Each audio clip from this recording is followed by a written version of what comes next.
Olá, meus irmãos, sejam bem-vindos aqui no Facebook e aqui sejam bem-vindos vocês do Instagram.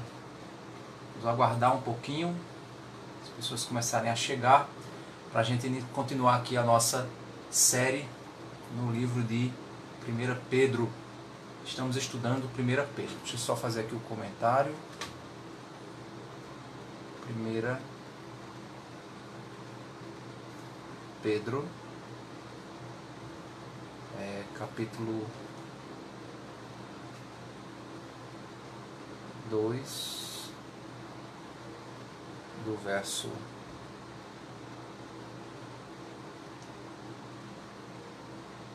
11 até o verso 17.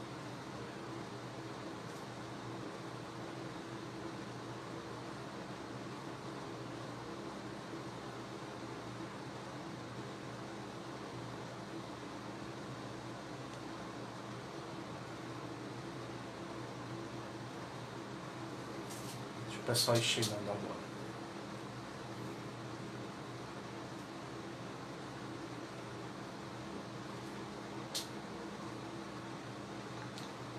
Olá, meu irmão Damásio.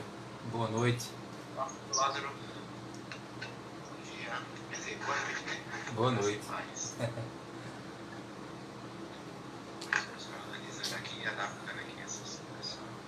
Deixa eu baixar aqui o chamada.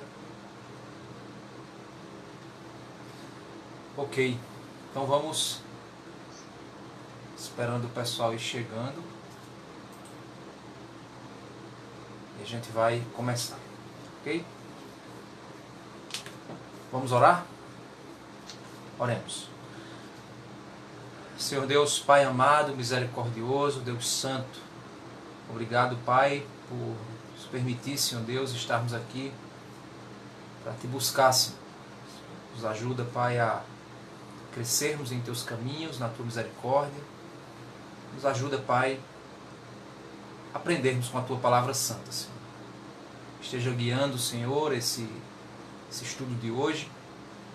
E também, Pai, não esquecemos de orar, Senhor Deus, por essa situação que estamos vivendo, Pai, no nosso país e no mundo.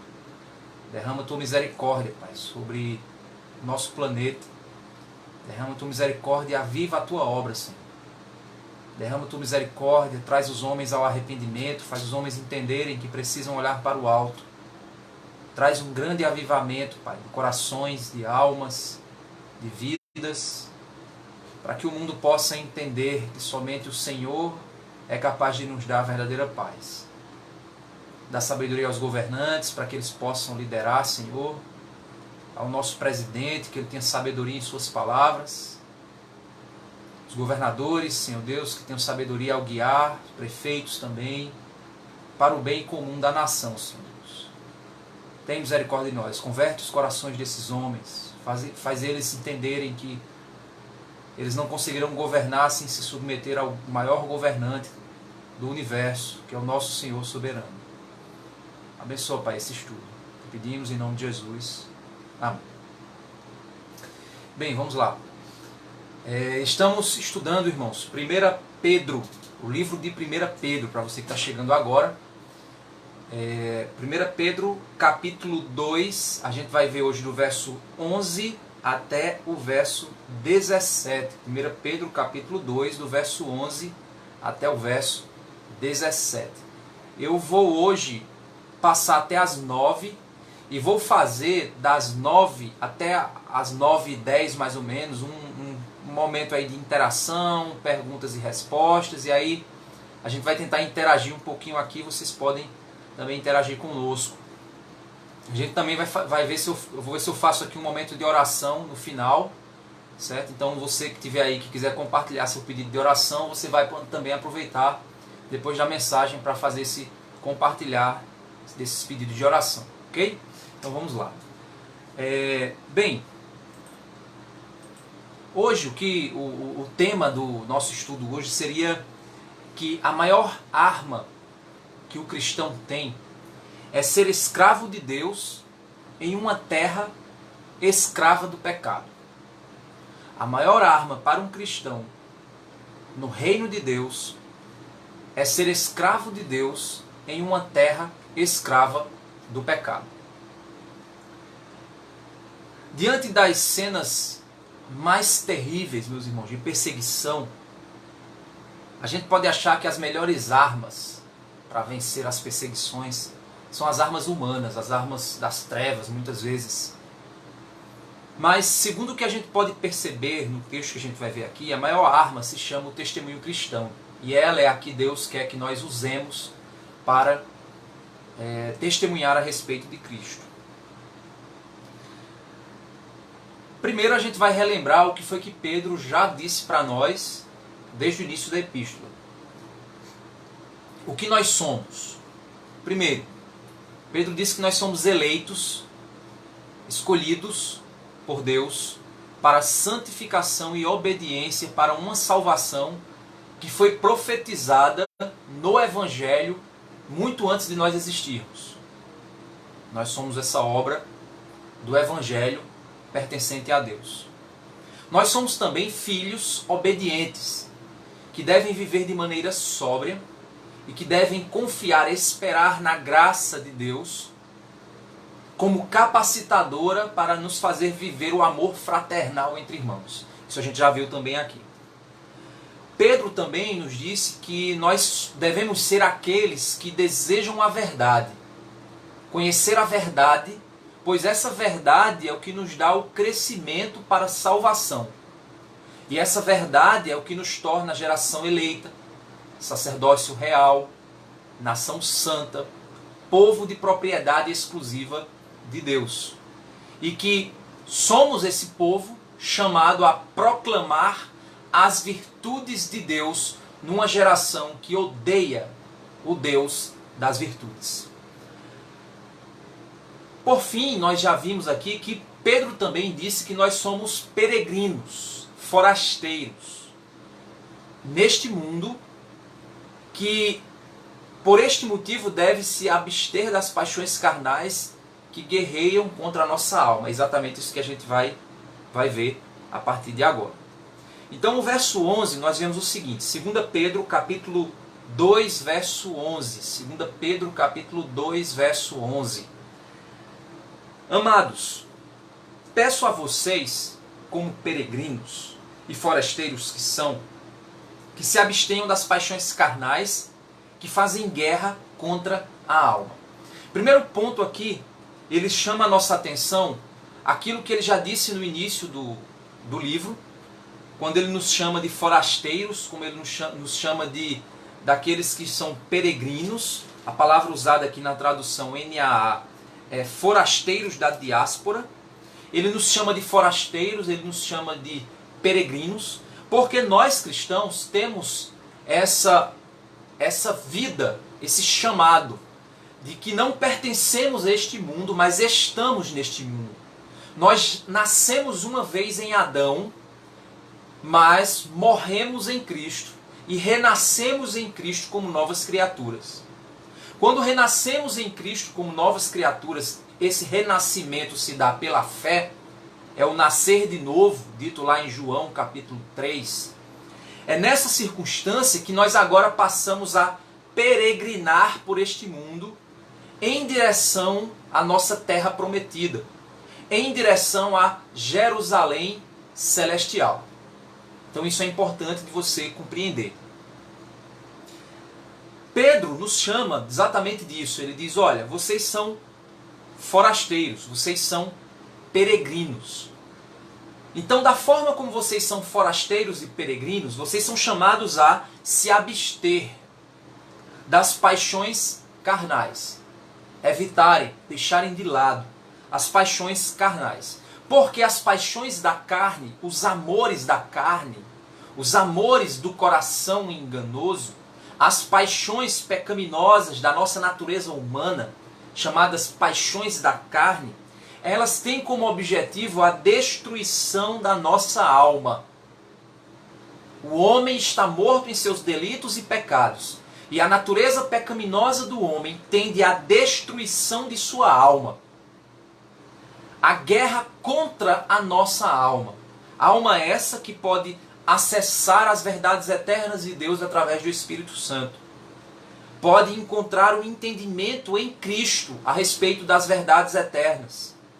Mas que as paixões da nossa carne, elas guerreiam contra a nossa alma para incapacitar a nossa alma da compreensão a respeito da verdade. Essas paixões são as mais diversas, meus irmãos.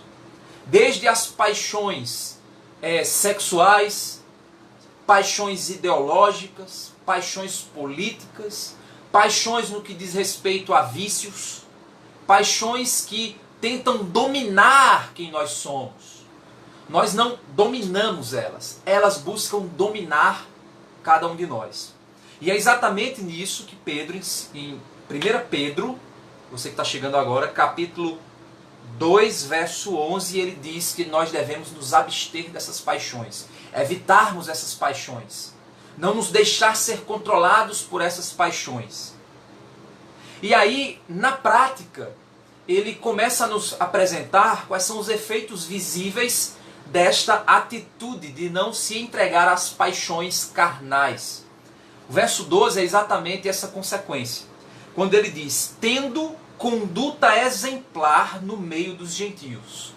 Então, testemunho público de uma fé viva em Cristo, testemunho cristão, é a parte prática e visível de alguém que foge das paixões que tentam dominar a sua alma. É interessante nós observarmos isso porque a palavra de Deus diz que aquele que ama o mundo e o que nele há, não ama a Deus. Meus irmãos, nós precisamos entender que o mundo possui o seu sistema cultural. Nós, seres humanos, somos criadores de cultura. Nós podemos criar uma cultura que glorifica a Deus, aponta para Deus, uma cultura que mostra a beleza das virtudes de Deus, como também o ser humano é capaz de criar uma cultura que ela se levanta contra Deus, ela tenta mostrar prazeres longe de Deus e ela aponta para paixões da nossa natureza humana que são contrários ao desejo divino. Quando você, cristão, tem uma conduta, um testemunho exemplar cristão diante da sociedade, você apresenta nessa conduta exemplar virtudes que o mundo não possui. É interessante nós entendermos isso porque isso é muito sutil. Hoje eu fiz uma publicação interessante, eu não esperava que essa publicação tivesse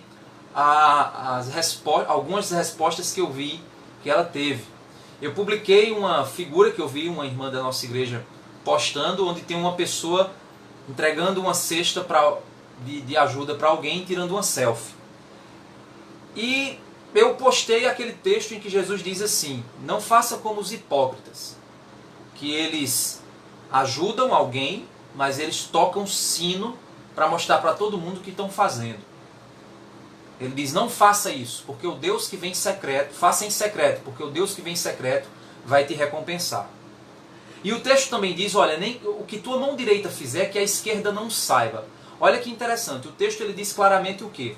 Que até mesmo a percepção que uma mão tem do que a outra fez é um perigo ao meu próprio coração, porque uma pode se gloriar em relação à outra. É uma figura que Jesus usa para dizer que nem nós mesmos podemos levar em consideração o que nós fazemos. Porque até nós levarmos em consideração que somos alguma coisa muito bondosa, isso já nos leva a cair, isso já nos leva a pecar contra Deus e perder o verdadeiro galardão em Cristo.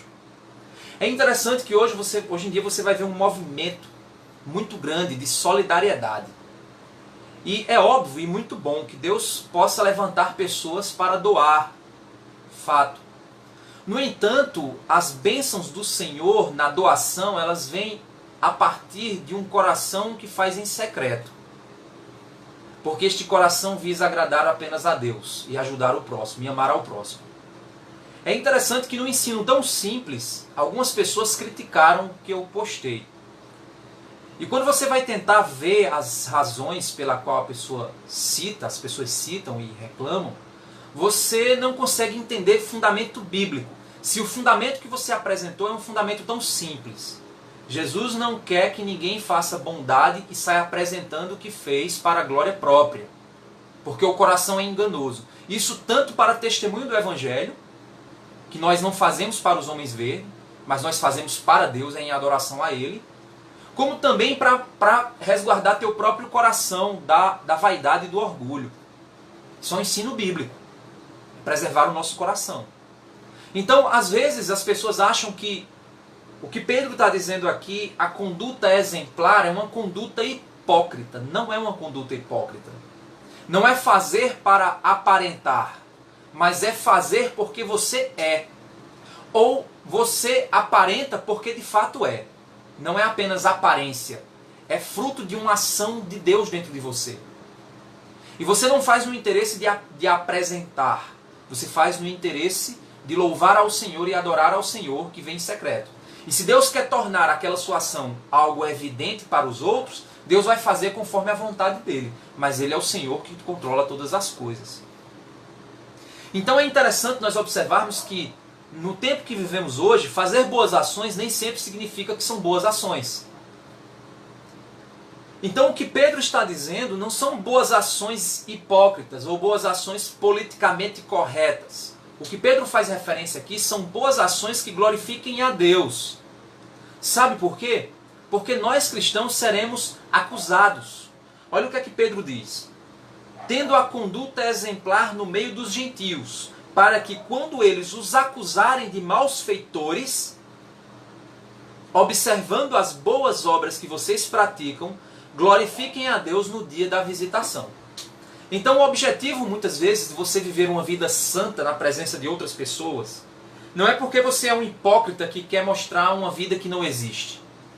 Mas é o fato de que as pessoas elas estão constantemente buscando acusar o povo de Deus de algo.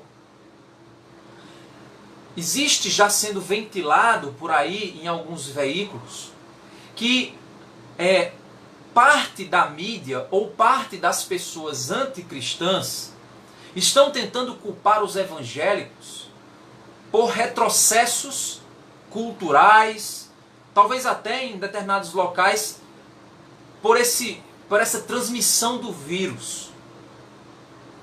Dizendo que nós somos pessoas que compartilhamos fake news, somos pessoas retrógradas que não acreditamos na ciência, somos pessoas burras, manipuladas, massa de manipulação.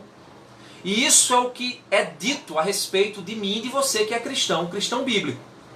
É dito isso de nós. Somos pessoas que destilam ódio, somos pessoas que somos alienados. Isso é o que é dito de nós. No entanto, Deus espera de nós que nós obedeçamos a Deus. Pois obedecendo a Deus, Deus se encarrega de que os nossos frutos, as nossas obras, glorifiquem a Ele. Perceba que no texto diz, glorifiquem a Deus. Não é agora. Olha só que interessante o texto está dizendo. Mas glorifiquem a Deus no dia da visitação.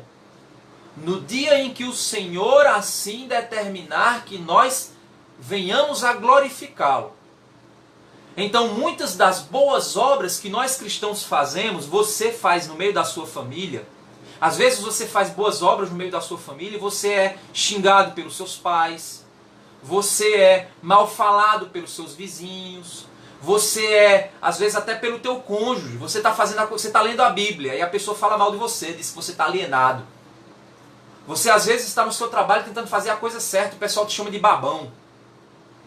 Você já passou por isso? Talvez seja, eu já passei por isso. Às vezes você está querendo fazer a coisa certa e a pessoa vem e diz, tu é um babão, cara. É um babão. Fica babando o chefe. Mas você está querendo fazer a coisa certa. Às vezes até dentro da igreja. Já vi situações assim. Você jovem quer ter um namoro santo. Aí vem outra pessoa e diz que você está querendo, é um legalista, é um santarrão. Mas você quer fazer a coisa certa na sua igreja. Você quer fazer a coisa certa na sua família. Mas as pessoas, elas te acusam de que você é mau, de que você é ruim, de que você é frio, de que você é isso, de que você é aquilo outro. É isso que o texto está dizendo. Tenha uma conduta exemplar. Faça a vontade de Deus, independente de quem esteja olhando para você. Faça a vontade de Deus. Para quê? Por que eu faço isso? Para que, quando eles os acusarem de maus feitores, observando as boas obras que vocês praticam, glorifiquem a Deus no dia da visitação. No dia em que Deus julgar todas as coisas. No grande dia e glorioso dia que o nosso Senhor voltar. As obras que os homens fizeram por hipocrisia, será revelada a sua hipocrisia. As obras que os homens fizeram para louvor e glória do Senhor, amando a Deus sobre todas as coisas, será revelada no dia da visitação. No dia do julgamento, no dia que o Senhor Jesus voltar para esse mundo. Então, meus irmãos, entendam uma coisa. Nós não vivemos praticando as boas obras para que o mundo glorifique a nós, mas para que o mundo glorifique ao nosso Pai. Esse é o nosso chamado.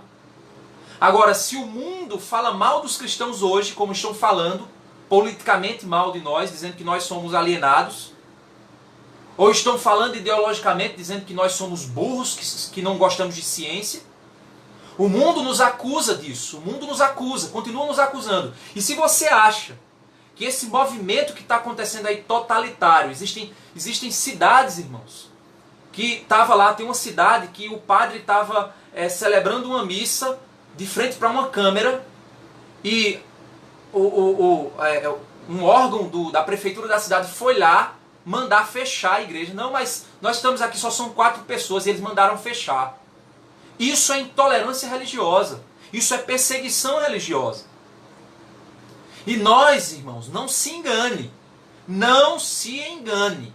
Os que dizem que estão fazendo bem à população, na hora que eles tiverem a oportunidade para perseguir a igreja, eles farão isso.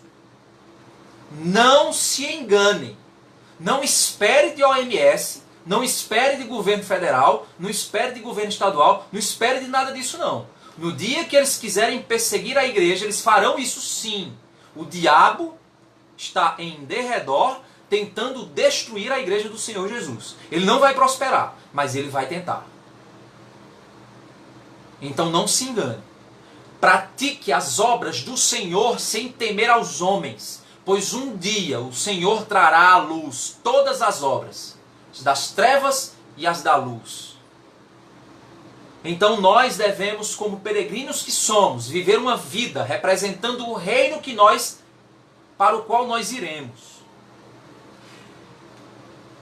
E aí ele também, não somente, ele lembra que nós somos acusados. É interessante Pedro falando isso, porque não é somente, não somos acusados apenas pelas nossas obras, mas também somos acusados de que nós não respeitamos as autoridades.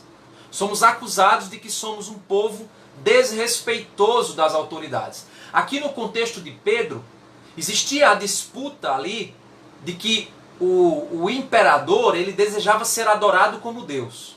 Para você ter uma ideia, na época da Roma Antiga, aqueles que não acreditavam no imperador como sendo um tipo de Deus, eles eram chamados de ateus. Então os cristãos eles eram ateus. O governo tinha medo do cristianismo porque o cristianismo era a única força que fazia com que as pessoas não se submetessem ao Estado. Porque o cristianismo dava às pessoas uma coragem sobre-humana. Porque elas entendiam que acima do Estado estava o Senhor. Então, por algumas vezes, os cristãos também eram acusados de serem contra o Estado, ou os líderes religiosos eram acusados de que estavam levantando uma massa de população contra o Império Romano. A perseguição que se deu aos cristãos se dava em grande parte por este motivo. O sistema comunista chinês ele se levanta contra a igreja de Jesus que está na China e eles pedem que os símbolos cristãos sejam tirados e no lugar seja colocado a imagem do ditador deles, porque eles entendem que a única força capaz de não permitir que a mente das pessoas sejam controladas absolutamente pelo Estado é a sua fé. Então, o Estado Deus, ele entra para disputar a fé do homem. Ou o homem crê no poder que o Estado tem de resolver todos os dilemas sociais, ou o homem crê que somente Jesus Cristo é capaz de resolver todos os dilemas sociais. Esse é o problema, essa é a disputa. E aqui no texto, Pedro também sabia que nós seríamos acusados. Mas olha o que é que Pedro diz, que interessante. E seríamos acusados injustamente. Pedro diz assim, verso 13. Por causa do Senhor, estejam sujeitos... 1 Pedro, capítulo 2, verso 13. Podem ter pessoas chegando agora, então eu vou repetir. 1 Pedro, capítulo 2, verso 13. Por causa do Senhor, estejam sujeitos a toda instituição humana, quer seja o rei como soberano, quer seja as autoridades, como enviadas por ele, enviadas pelo rei, certo? Então ele está dizendo o seguinte, olha, se submetam às autoridades humanas, se submetam ao rei, como sendo o governador soberano, se submetam também às autoridades que o rei determina. O rei determina governadores locais, também se submetam a esses governadores locais, aqui na perspectiva que Pedro apresenta. E aí ele diz o seguinte, tanto para castigo dos que praticam, dos malfeitores, como para louvor dos que praticam o bem. Ele está dizendo o seguinte, olha, sujeitem-se às autoridades, porque a autoridade, e quando nós olhamos lá em Romanos capítulo 13, quando Paulo fala sobre a submissão às autoridades, Paulo nos apresenta a visão cristã de que todo governante, ele é levantado por Deus, ou ele é derrubado por Deus. Nós devemos nos submeter aos governos humanos, porque Deus levantou os governos humanos para benefício do povo. Se nós não tivermos governo civil, nós entramos no caos social, porque cada pessoa vai querer fazer do seu jeito.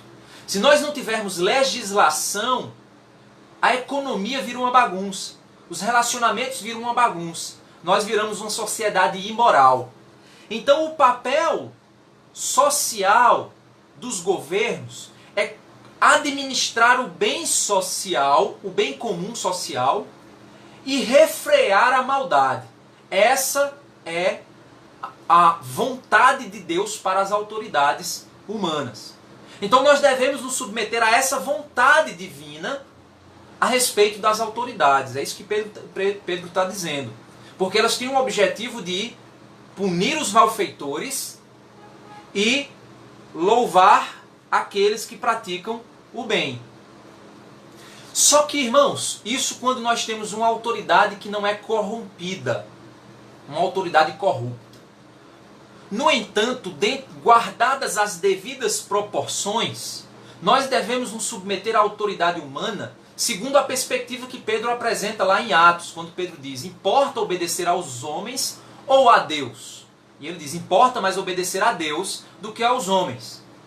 Então, nós, Igreja de Cristo, obedecemos aos líderes governamentais até que esses líderes nos levem a desobedecer a Deus. E aí, a obediência a Deus se torna superior e passamos a desobedecer às autoridades civis. Quando eles nos mandam desobedecer a Deus, nós desobedecemos à autoridade. Mas até que ele cumpra a missão de fazer o bem, de administrar o bem público e refrear o mal a partir da aplicação da justiça, nós devemos nos submeter às autoridades, respeitar essas autoridades, orar por essas autoridades. Paulo ele diz isso. Então, Pedro também diz isso aqui. Porque ele diz no verso 15, porque assim é a vontade de Deus, que pela prática do bem, vocês silenciem a ignorância dos insensatos. Então, quando nós fazemos aquilo que é correto diante das autoridades, e diante principalmente de Deus, obedecendo à autoridade e obedecendo a Deus, nós fazemos calar aqueles que são ignorantes, insensatos, e que acusam a igreja de ser uma igreja mal intencionada. Se vocês me perguntarem, no nosso país, esse movimento que existe de igrejas, existe um movimento de igrejas neopentecostais se aproximando do nosso presidente. Isso é muito perigoso, porque o neopentecostalismo não é uma doutrina bíblica. Muitos desses líderes neopentecostais são megalomaníacos, são doentes por poder. E o maior perigo dessa aproximação é que esses homens comecem a exigir que o Estado se submeta à teologia megalomaníaca desses homens, de um reino na terra. Reino esse que só vai existir através de Cristo. Isso se torna perigoso. Então não vou estar louvando todo tipo de aproximação do evangelho, entre aspas, do presidente. Não. Não. Se for o evangelho bíblico, louvado seja Deus. Mas nem a própria Bíblia exige que o presidente se submeta a uma religião específica. Mas a missão do presidente é governar para todos com justiça e administrar o bem público conforme a justiça de Deus. E isso deve sim a ética de Deus, a vontade do Senhor, o desejo do Senhor. Nós nos submetemos às autoridades, até que essas autoridades estejam em consonância com a vontade de Deus. Se o presidente faz algo bom, e esse algo que ele fez está de acordo com as Escrituras, nós devemos sim agradecer a Deus pela vida dele, orar pela vida dele e parabenizá-lo pela ação. Por que não? Mas no momento que ele fizer algo ruim, que vai de encontro às Escrituras, nós devemos criticar democraticamente, com respeito, honrando a autoridade que ele tem sobre nós, não desrespeitando a pessoa nem a autoridade. Pedro, ele diz isso de maneira muito clara, um pouco mais na frente, você vai perceber isso. Quando ele diz aqui, nós silenciamos os insensatos porque nós queremos fazer aquilo que é certo. E fazer aquilo que é certo também é se submeter ao modelo de governo no qual nós estamos inseridos, aqui é o democrático. O verso 16 ele diz assim, como pessoas livres, e aí você pode dizer, ok, tudo bem, eu me submeto ao rei, mas eu sou pertencente a um reino maior, eu não sou deste mundo, sou livre. E aí você começa a querer usar da liberdade que você crê que tem em Cristo para fazer o mal. E não é assim que funciona. O texto diz o seguinte, verso 16, como pessoas livres que são, não usem a liberdade como desculpa para fazer o mal. Pelo contrário, vivam como servos de Deus. Olha só que interessante, ele faz um jogo de palavras. Ele diz assim, não usem a liberdade, porque vocês não são escravos. Vocês não pertencem ao Estado. Vocês não pertencem aos governantes. Vocês não pertencem a esse mundo. Vocês são livres. Não são escravos de nada. Então se tornem escravos de Deus. Interessante é esse jogo porque ele diz, olha, já que vocês não são escravos do sistema do mundo, então sejam escravos de Deus. Ser escravo de Deus é exercer a liberdade. Olha só que interessante. O homem verdadeiramente livre não é aquele que faz tudo o que quer. O homem verdadeiramente livre é aquele que é livre para fazer a vontade de Deus. O homem verdadeiramente livre é aquele que é escravo de Cristo. Este é de fato o homem livre. O homem que acha que é livre para fazer o que quiser, na realidade ele é escravo de seu próprio coração, porque ele faz a vontade do que o coração dele manda, já que ele é quem escolhe o que quer fazer. Mas quando somos escravos de Deus, nós não escolhemos o que queremos fazer. Porque o nosso Senhor é quem determina o que nós vamos fazer. Então ele diz, pelo contrário, vivam como servos do Senhor, fazendo o que o Senhor mandou. E o que o Senhor mandou, fujam das paixões que dominam, que querem destruir a tua alma. Tenham um testemunho público, para que se as pessoas falarem mal de vocês, as suas boas obras glorifiquem a Deus. Submetam-se às autoridades governamentais, porque elas estão ali para administrar o bem público. E aí no verso 17 ele diz o seguinte, aí ele resume o ensino dele do verso 13 ao verso 17, ele resume da seguinte forma, tratem todos com honra. O que é honrar? Paulo diz isso, dai honra a quem tem honra. O que é honrar, gente? Honrar não é idolatrar, entenda isso. Não tem nada a ver uma coisa com a outra. Honrar alguém é reconhecer a posição que aquela pessoa tem em relação a você. Por exemplo, o que é honrar pai e mãe? É reconhecer a posição que o seu pai e sua mãe têm em relação a você. e submeter-se a esta relação. Qual é a relação de um pai com um filho? Ele manda e eu obedeço. Essa é a relação do pai com o filho. Então, quando eu honro meu pai, eu estou me submetendo ao relacionamento determinado por Deus, onde ele é a minha autoridade e eu obedeço a ele. Isso é honrar os pais, respeitá-los, tratá-los como pessoas que estão acima de nós em termos de nossa obediência a eles. Isso é honrar. O que é honrar? Esposas, honrem os seus maridos. Pedro fala disso. O que é honrar? É reconhecer a posição que o teu marido tem como liderança do lar. Não é que ele é superior. Quando eu honro alguém, eu não estou dizendo que eu sou inferior à pessoa. Gente, precisamos nos limpar dos pensamentos secularizados. Honrar alguém não é se humilhar àquela pessoa. Honrar alguém não é dizer que aquela pessoa é melhor do que você. Honrar alguém é respeitar a posição que aquela pessoa tem em relação a você, de maneira a agir de modo a que aquela posição seja exercida em relação a você.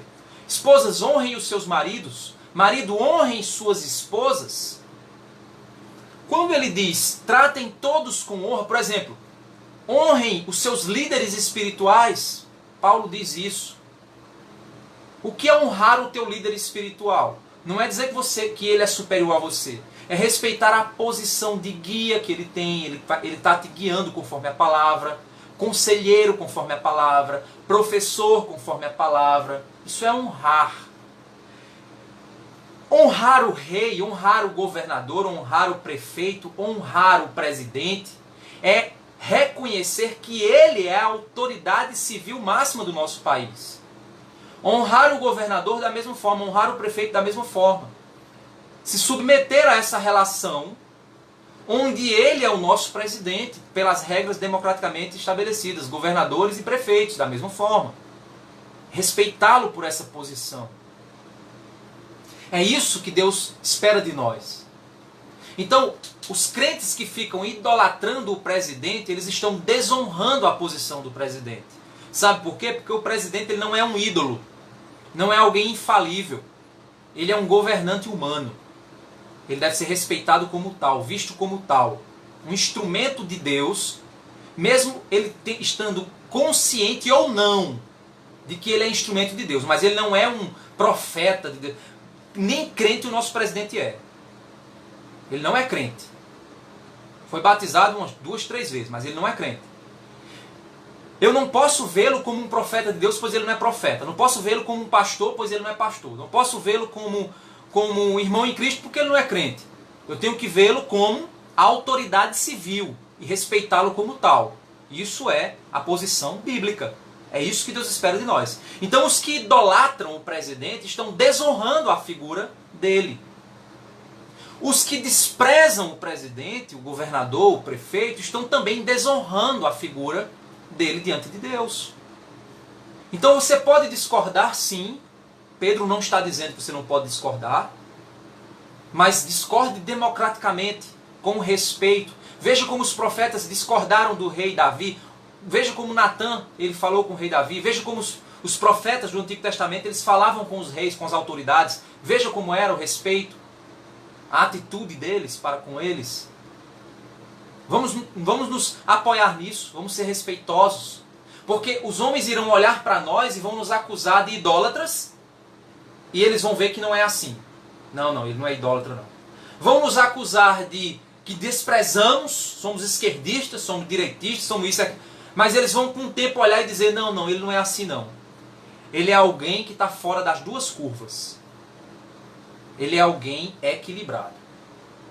Essa é a vontade do Senhor, é isso que Pedro diz aqui. Esse é o testemunho que nós estamos nesse mundo espiritual batalhando para apresentar ao mundo. Então ele diz, tratem todos com honra. Amem os irmãos na fé. O que é amar o irmão? Amar o irmão é servi-lo com amor, sem esperar em troca. Respeitá-lo, honrá-lo, orar por ele. Amem os irmãos. Aí ele diz, temam a Deus. Entendam a soberania de Deus, a posição de Deus. Respeitem quem Deus é.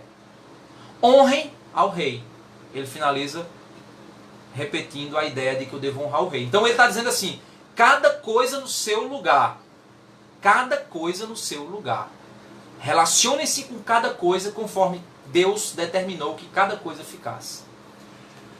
Então, meus irmãos, Pedro ele chama os cristãos a um testemunho no meio dos gentios. Testemunhos de boas obras, testemunho de sujeição às autoridades, que fazendo o bem, fazendo o que é correto, o que é legal. E nós, sendo livres, somos servos de Deus, escravos de Deus. Devemos honrar a todos, amar os irmãos, temer a Deus. E assim, agindo assim, nós calamos a boca de todos os que acusam os cristãos de diversas coisas que eles não são.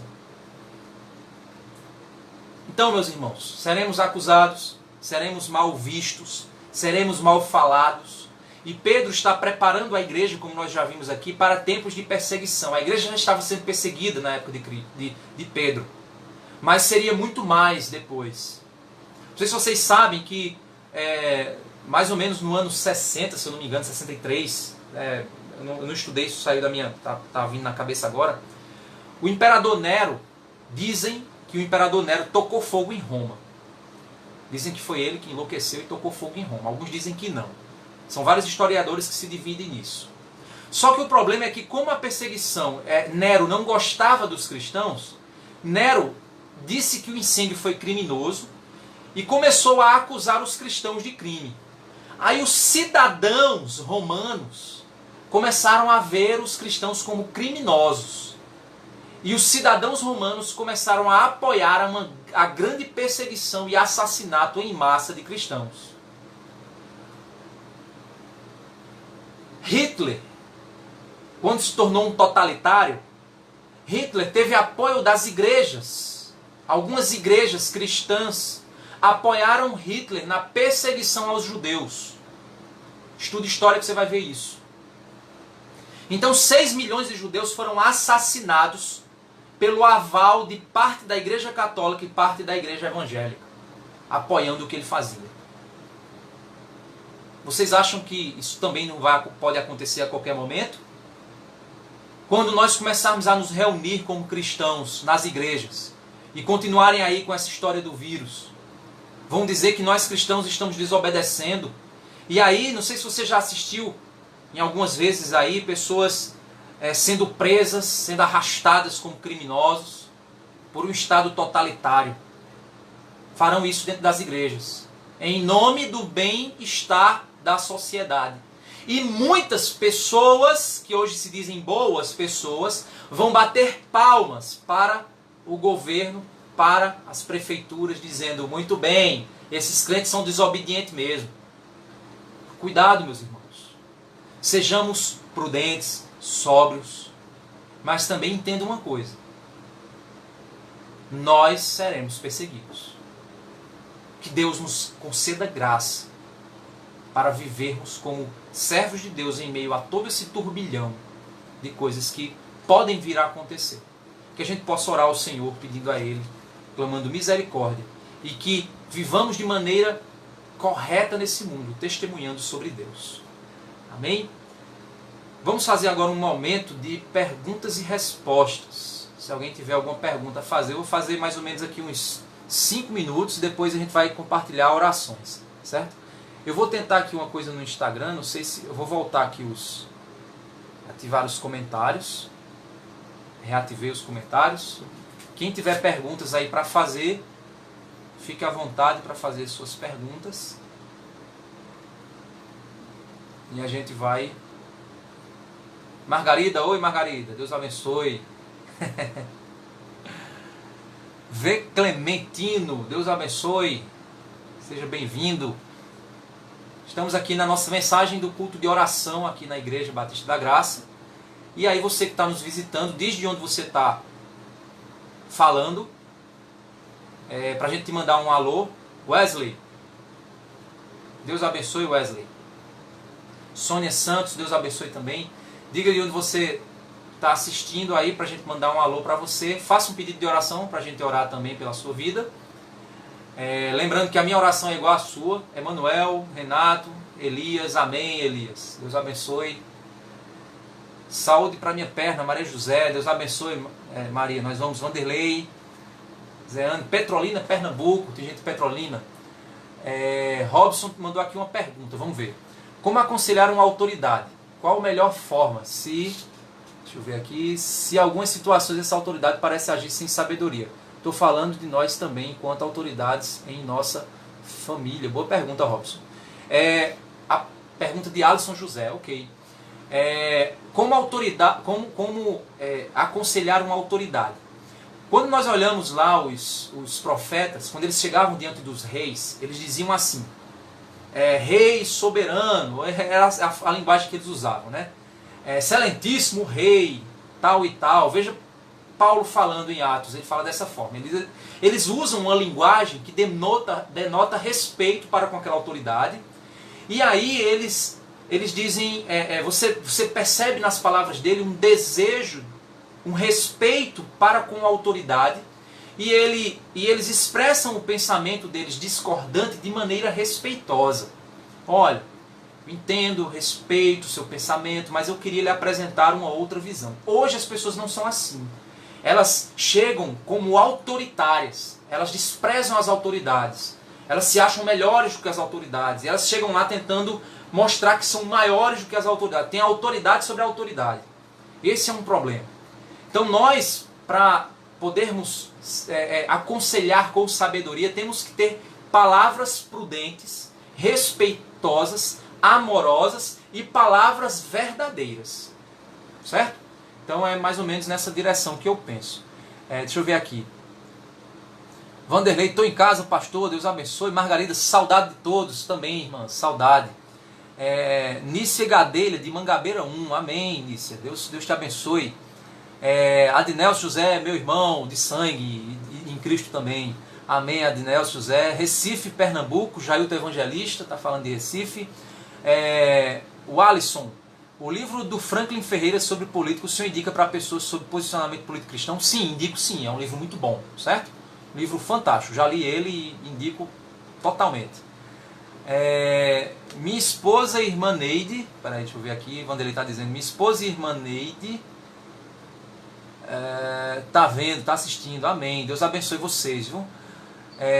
Lita, sou mãe de Nanda, estou assistindo pela primeira vez, estou precisando, pastor, de muitas orações, amém, Lita, a gente vai abençoar, vai orar por você também, certo? Lembrando, irmãos, que a minha oração e a de vocês é a mesma coisa, certo? Sendo crente é a mesma oração, certo? Mas a gente está aqui juntos para orar por todos. Edinalva, pastor Nalva, esposa de Vanderlei, Deus abençoe. Deus abençoe, irmã, seja bem-vinda.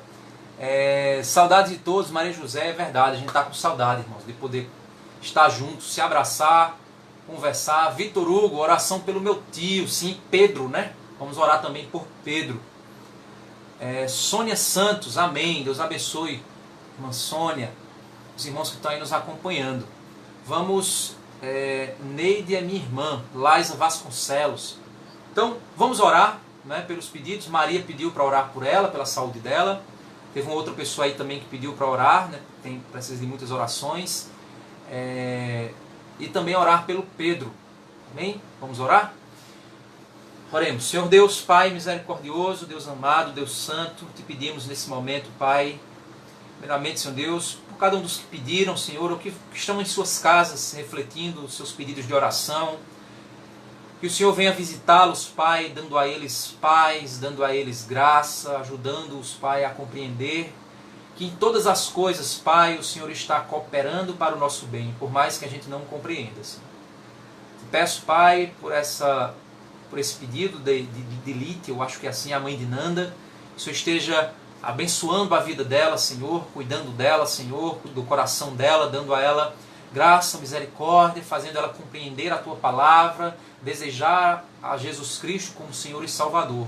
Te peço também por nossa irmã Maria José, Senhor, que está com enfermidade, que o Senhor esteja abençoando a vida dela, curando a vida dela conforme a Tua vontade, Senhor.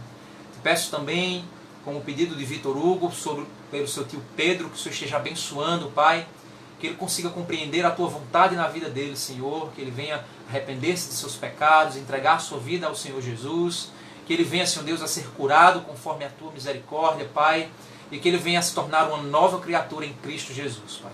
Visita o coração, a vida dele, visita a saúde dele, Pai, e que nós possamos louvar ao Teu nome pelas Tuas bênçãos, Pai. Peço por cada um dos irmãos que estão pedindo oração. Temos aqui José, marido da minha irmã Edinalva, está pedindo oração por José, que Deus abençoe a vida de José. Peço também, Senhor Deus, pelas nossas autoridades, pelo presidente, Senhor, ele estava para fazer um pronunciamento hoje, que ele tenha usado de sabedoria, não sei se já fez, se vai fazer, mas que ele tenha sido sábio em suas palavras, que o Senhor possa dar sabedoria também à mídia, para que ela possa, Senhor Deus, contribuir e não dividir. Pai, traz um avivamento à nossa nação, Senhor, aos governadores, ao coração deles, aos prefeitos, Pai, trazendo sabedoria, Senhor, que nós possamos nos unir em meio a tudo isso, e de fato, Senhor Deus, que o Brasil possa olhar para o alto, entendendo que somente o Senhor é Deus, Pai, que cada coração, cada vida venha se submeter à Tua vontade, Pai. Cada pessoa que está aqui nos assistindo, que o Senhor possa visitar a casa de cada uma delas, que o Senhor possa conceder a elas paz no coração, desejo de testemunhar a Cristo e uma vida, Senhor Deus, de santidão. É isso que te pedimos e agradecemos em nome de Jesus. Amém. Bem, irmãos, então estamos finalizando, né? Deixa eu ver se tem mais alguma coisa aqui. Emanuel está perguntando qual a igreja que o senhor é pastor. É a Igreja Batista da Graça, aqui em Campina Grande, na Paraíba. O Emanuel é de Nova Serrana, Minas Gerais. Seria um prazer visitar um dia. Amém. Se você vier por aqui, manda mensagem para nós. A gente teria um prazer em receber. Temos aqui, deixa eu ver aqui mais para cima, Isabela, Deus abençoe Isabela, Deus te abençoe. Temos aqui também, deixa eu ver mais quem, meu Deus, Gabrix Paz, Gabi, Deus abençoe. Temos também Socorro, Margarida tá dando tchau. Deixa eu ver aqui. Vejo que muitos crentes, Nícia, Gadelha, amém. Vejo que muitos crentes não têm uma cosmovisão cristã bem definida. O Senhor poderia fazer um estudo sobre esse tema, ajudaria muitos cristãos no seu posicionamento no mundo. Amém, irmão. Lá na igreja a gente já fez isso um tempo atrás, né, na escola dominical, mas quem sabe eu posso voltar a fazer algo assim também. Silas e Rosa, Deus abençoe. Fisioterapeuta Robson, Deus abençoe. Wesley Boy, amém, amém. Amém, meus irmãos. Deus abençoe a vida de vocês. Larissa, muita gente aqui nos acompanhando. Os Figueiredo, graça e paz, pastor Lázaro, amém. Deus abençoe vocês. Manda um oi para Arnaldo, Bárbara, Deus abençoe. Arnaldo, um abraço, Arnaldo. Se cuida, meu irmão. Deus te abençoe, Deus guarde sua vida, para que a gente possa aí se rever o mais rápido possível. Deus te abençoe.